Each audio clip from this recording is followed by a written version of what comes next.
Bear with me here. This is my first time giving my testimony to anybody. I grew up much like Freddie, very poor, very broke. I learned at a young age that if I wanted the finer things in life, I was going to have to go and get them myself. So of course, at the age of 6, I saw my uncle, he was a gangbanger. I decided that's what I was going to do. Made a lot of money, did things the wrong way, was raised Catholic. My mom was raised Jewish, converted to Catholicism, and raised me in the church. Was an altar boy, and as soon as I left the 6th grade, I left church.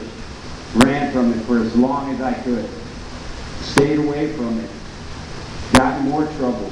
Did some prison time. Got out. Continued to run from it. Was even told one time that I had the makings of a priest. Went at the Catholic Church. Didn't want it. Didn't want to be nothing around it. Didn't want anything to do with it.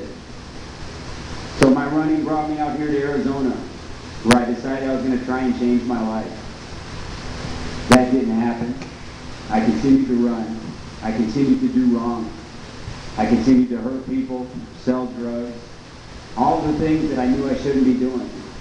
But the whole time I knew God was there, so when I would make money, I'd try and bless people or help people that were in need, thinking that I could wrong my rights by doing a little, or wrong my wrongs, right my wrongs by doing a little bit of right.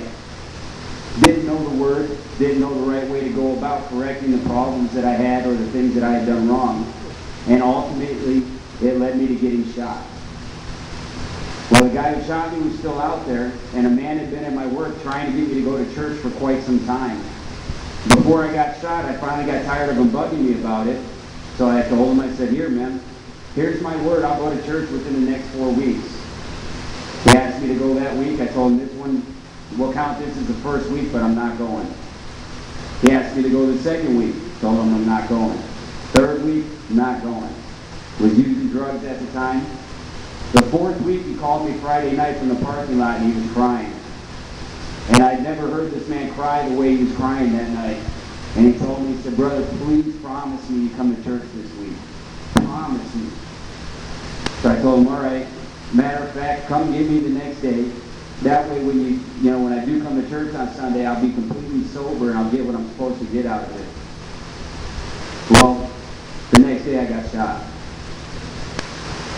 Of course, I didn't make it to church that day, but that very Wednesday they let me out of the hospital, and he asked me, and I was at work, he asked me, "What are you going to do?" Well, I didn't think I had any options. The guy who shot me was still out there, so I figured, I'm not going to run from him. I might as well go take care of it. And that's when he opened my eyes and told me about the third option, the one that I hadn't known about. And that was church. Jesus. I went to church that Wednesday, I got saved. Didn't have the money to go and do the physical therapy for getting shot and repair myself the way I was supposed to. God took care of me. I was shot in the leg. I walk perfectly fine now. That's Jesus. I look back now, I see all the times that he's had his hand on my life. I was his from the gate. It didn't matter how much I ran. Last year and a half of going to church, it's been a joy reading the Word, getting to know Jesus on a personal level, finding out what I'm supposed to be doing, where I'm supposed to be at.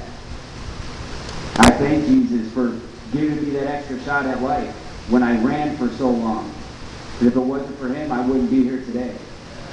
I thank you guys for allowing me to speak here. You guys all have a good day. Amen. Come on, Ryan. Yes, Lord. Bless him, Lord.